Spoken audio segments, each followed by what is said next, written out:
What's up, Wolfpack Nation? We are back here with another episode of Locked on Wolfpack, and all of a sudden, Kenton, we're on MJ Morris watch. I don't know what's going on. There's a lot of smoke, maybe some mirrors. We're trying to figure out what's left, what's right.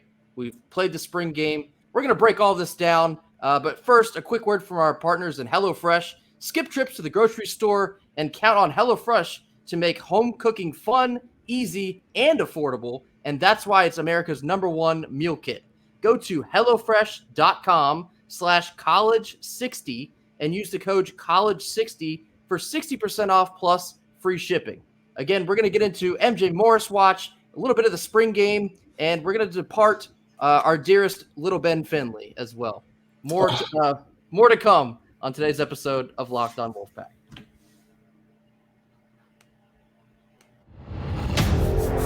You are Locked on NC State, your daily podcast on the NC State Wolfpack, part of the Locked On Podcast Network, your team every day.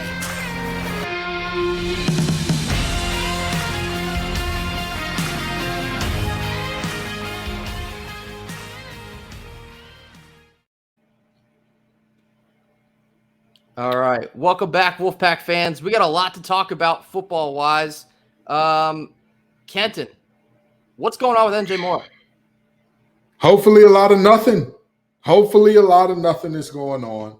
There is a lot of chatter about him and Auburn in particular, which, I am very, very confused about in terms of, I don't understand whether or not he is going to transfer, or whether or not he's going to stay and all that good stuff. I don't understand it. I'm very confused about it simply because, we're looking at a situation where they're talking about whether or not he's going to transfer, and he's only been in connection with one school in terms of transferring, which is the Auburn Tigers. But the confusing part about that is his name isn't in the portal. And last time I checked, you couldn't contact players who were not in the portal. Now, I may be wrong. Not legally. Yes, not legally, of course. I mean, there's nothing in this world that can, not be done if we're not considering laws, rules, all those types of things, rules, regulations, and whatnot. But I'm very confused here. Very confused here because, he's been in or so closely linked to one school here. And not only that, he's been very closely linked to a school that, if you look at all of his profiles in terms of when he was coming into college and whatnot, I don't think that Auburn nor Liberty were in his top schools. I could be wrong there, but I'm not seeing anything along those lines to indicate that they were in the schools that were very much so in the running.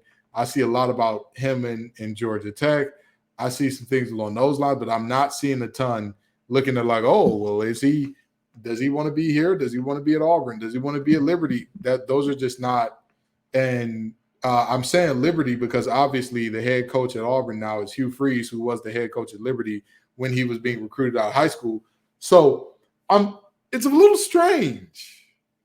A little interesting, a thing that makes you go, if you will, in terms of why he's being mentioned so closely in connection with Auburn. It's just a little, it boggles the mind a little. It's extremely head scratching. And, this all began with, Brennan Armstrong transferring into the program. It kind of established the elephant in the room there. You had, after Devin Leary went down with injury, Jack Chambers didn't work out. MJ Morris appeared to be a superhero as the third string quarterback last year. He gets injured. Ben Finley comes in, but it was kind of an understanding that MJ Morris would be the guy moving forward. Okay. Mm-hmm. That's all fine and dandy. You get a new offensive coordinator. He's linked, in the past at Virginia to Brennan Armstrong. That connection is strong enough to bring Brennan here to Raleigh. And, it was understood originally that, you're going to have a quarterback battle. Their play styles would benefit each other. They're both learning an offense that is going to be a lot more involved with different pieces, different players. Brennan already knows this offense. And, there's a lot to be excited about in the near future. All of a sudden, I'm hearing kind of all over the place. It's a little bit hush whispers, but I'm hearing that MJ Morris is not happy with how the quarterback battle is shaping up so far, and potentially not happy enough to pack his bags and hit the portal. I think that would be a disaster for all parties involved. Absolutely. I think it'd be a disaster for NC State, obviously, because this is your quarterback of the future, and you're trying to get him established with the new offensive scheme that you have in town. But I don't know if it makes a whole lot of sense for MJ either. Just at this point of the, I guess, recruiting cycle and transfer portal cycle, spring football just came to a close with the spring game this past weekend. It just feels counterproductive for MJ to start to look elsewhere now. And, I guess with, the spring game was on Saturday, and a lot of people have been kind of discussing how Armstrong appeared to get a lot of the, QB1 snaps, maybe a bit more skewed than we possibly expected. We kind of expected MJ to get a little bit, a few more, first team looks than he did. I'm not surprised by that though. This is Brennan Armstrong, who has run this offense with Robert and I before. Wouldn't you want Brennan to be running most of these first team snaps so the rest of your first team guys can get exposed to how this is supposed to look? That makes sense to me. I'm looking at this and I'm saying, unless you felt like there was absolutely no chance or leeway given to you in this quarterback battle, and it wasn't really a battle, it was more so of, hey, I'm going to give this guy the job. Again, I'm not really, I'm a little confused here. And again, you've got all the camp. And if the spring game was any indication, and we'll talk about the spring game in the next episode, I thought that MJ Morris looked more impressive overall than Brennan Armstrong. Just being completely honest and transparent here. I think Brennan made the reads faster and was able to see where the ball needed to go faster, but he wasn't able to get it there in a way that I'm looking at a starting quarterback saying, hey, this is what I need to see. And I know that, there's probably some, hey, Brennan, if you come here, you're going to be our guy. But at the end of the day, you've got to play it as it lies. You've got to give it the shot there. But even beyond that, and I hate to keep saying but here, and this is probably the last one, the reality is if I'm looking at MJ Morris, like you said, whoever you go to, their spring ball is already going to be done. Even if their quarterbacks are god-awful and you're going to be the guy, how many programs their quarterback is god-awful, but they've got really good offensive weapons around them to make that quarterback look better. In college football, I'm sorry, but I'm here to tell you, if you have really good weapons around a mid quarterback, you'll make them look amazing. Look at Tim Tebow. No disrespect to the man, one of the greatest college players to ever play, according to everybody. I think that you're helped out when you have an offensive huddle that included an ensemble that if you threw a rock in it, you were more likely to hit a future Pro Bowler than a player that was never going to play it down in the NFL. Yeah, I mean, it's very accurate. You saw how his NFL career turned out for Tim Tebow, of course, but and so I'm saying that not as a shot at Tim Tebow. I'm saying that to MJ Morris to pay attention and say, well, okay, if the grass is greener over at Auburn, where again, anywhere, his top three schools were Georgia Tech, NC State, and Nebraska, coming out of high school at least. Again, if I'm looking and saying, is the grass greener elsewhere? I'll simply ask you this. Who has the type of offensive weapons that you look at and you say, man, that team right there, they're one quarterback away. They dominated in all these ways. It was just the quarterback holding them back at every point in turn. Because if the weapons were that good, I promise you, even with a meh quarterback, you'll be fine. You'll be just fine. You'll do everything you need to do. So I'm looking at this and I'm saying to myself, I agree with you. Whether or not he does transfer, I don't think that transferring is a good idea at this point in time. It seems the timing of it seems very awkward. And to transfer into, again, potentially any school, but especially a school that's coming off of 5 wins and all that good stuff, that just doesn't seem like a very smart thing to do. Yeah, we're going to get into why we both probably think that transferring at this part of the year is just not a good idea. But first, a quick word from our sponsors at FanDuel.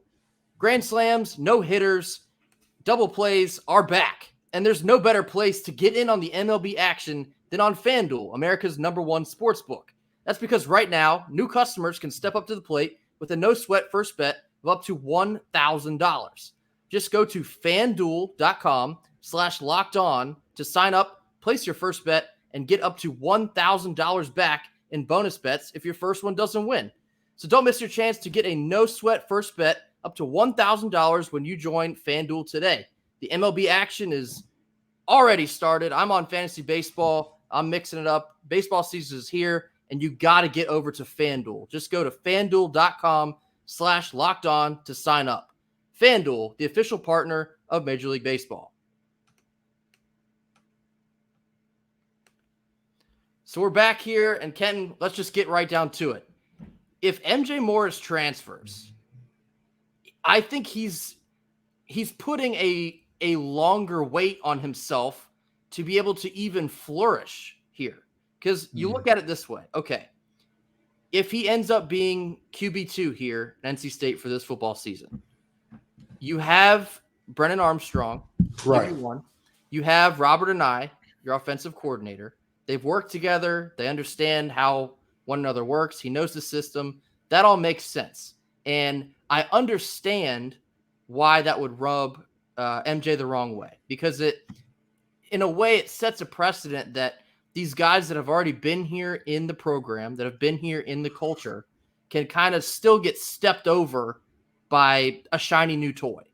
And I get it. I get why MJ would be mad about that. He's been here from the jump. He's worked hard.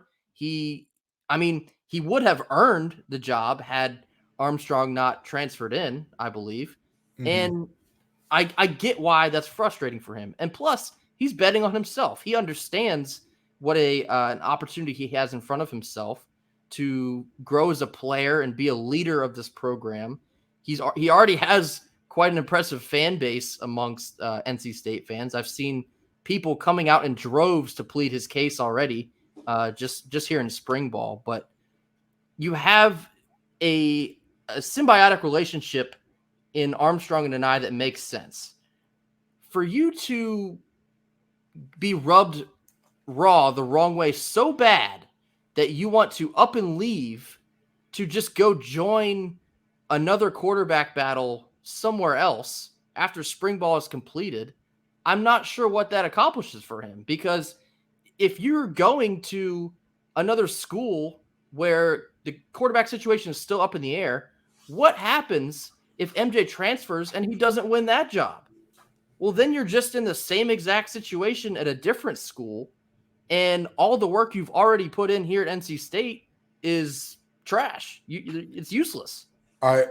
My biggest thing here is, we've talked about what happens with him and whether or not he should transfer, which I think both of us can agree doesn't make sense, right? And again, I have been a guy that has told Wolfpack Nation when somebody is doing a solid. I've said that. I've said, hey, Peyton Wilson coming back, that's doing Wolfpack Nation solid. He has nothing to gain. Nothing. Not a thing in the world to gain by coming back. Like, this is literally like he's just doing this just to do it, just to be a great guy because he loves the Wolfpack. Congratulations.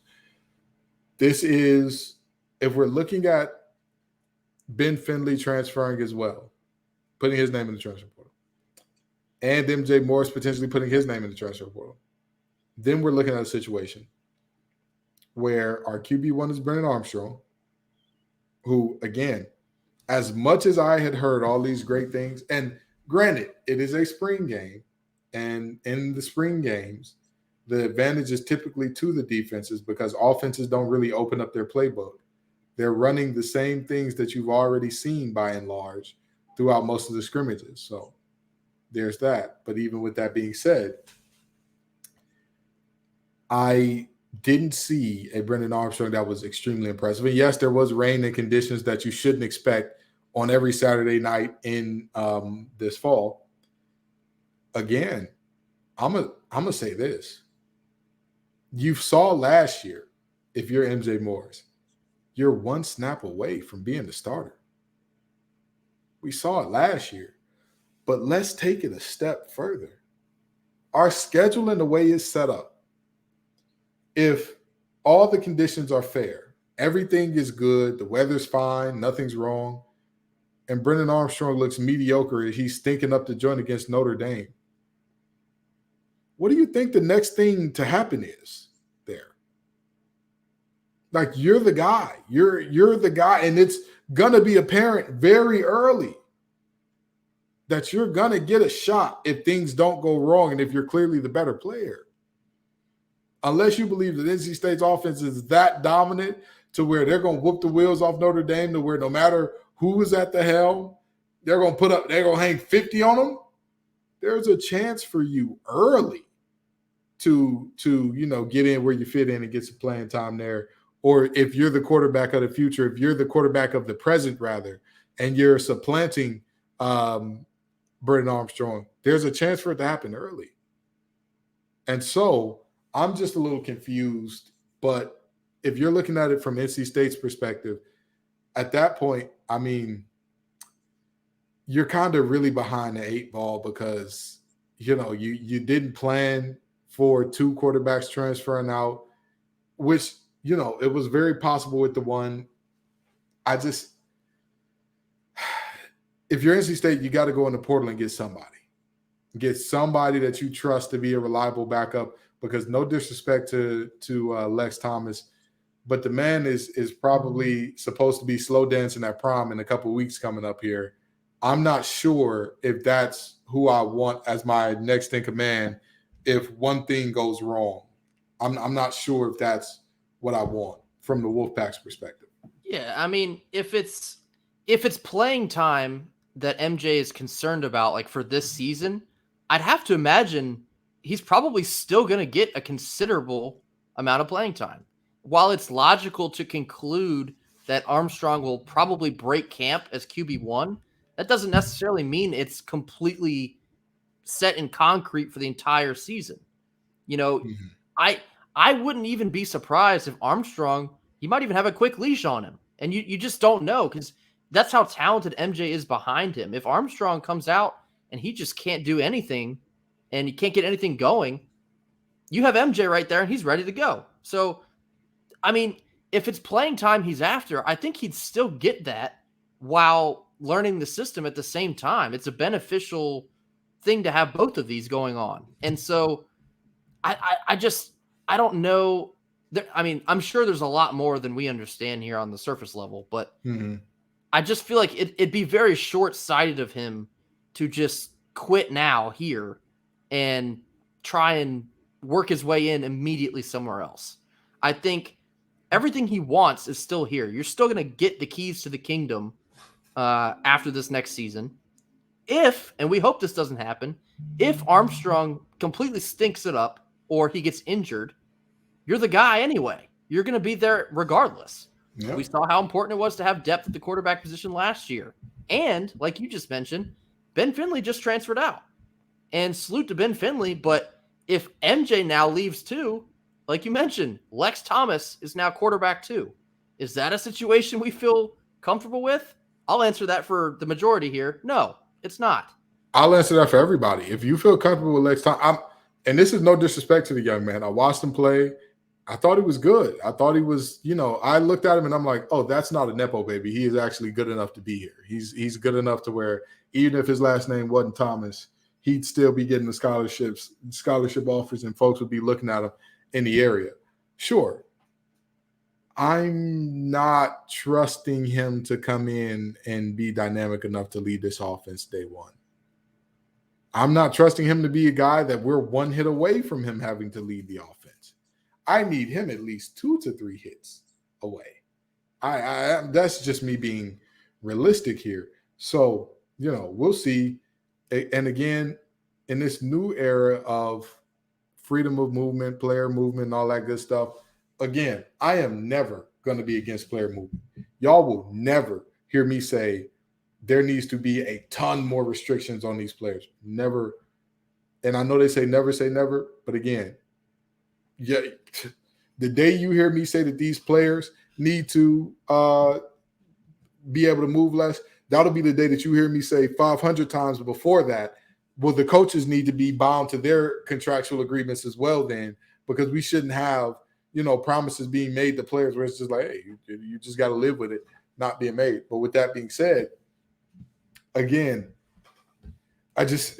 these players need good objective counsel in their ear. Good objective counsel telling them what does and does not make sense, telling them, hey, that offense ain't, or that school ain't put a quarterback in the league in so long. Well, it's not about the school, it's about the coaches. Okay. Quick bit of trivia for you, Grayson.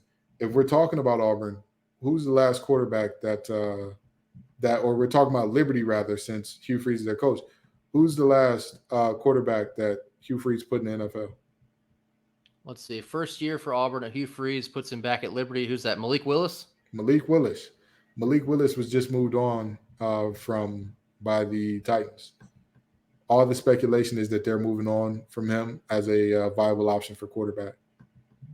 So let me rephrase that question. Who's the last starting quarterback? When's the last time a quarterback that was coached by Hugh Freeze started an NFL football game? Oh boy. That's a good one for your Wednesday night trivia. I'd have to be somebody at Ole Miss then. I'm immediately thinking of Chad Kelly's mugshot, but I don't think that's the answer. I don't know. You got me here. I'm blanking.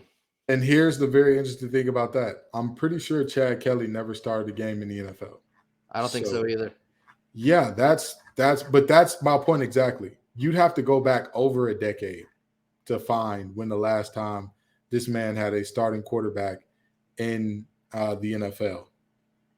Over a decade. Here in Raleigh, I know it's self-proclaimed essentially amongst NC State fans, but QBU, does that ring a bell?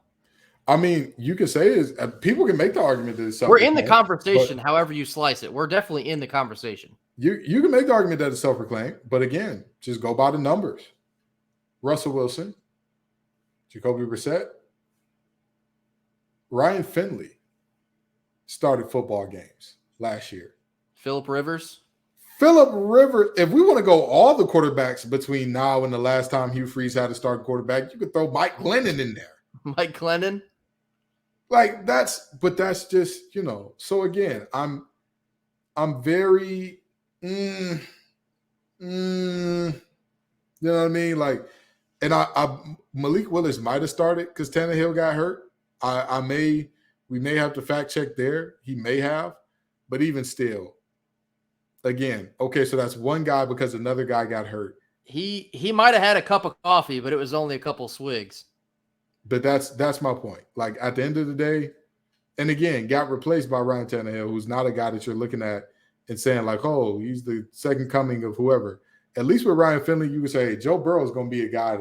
His contract is going to be crazy. He's going to be that in that Pat Mahomes $500 million range contract when it's time for him to resign.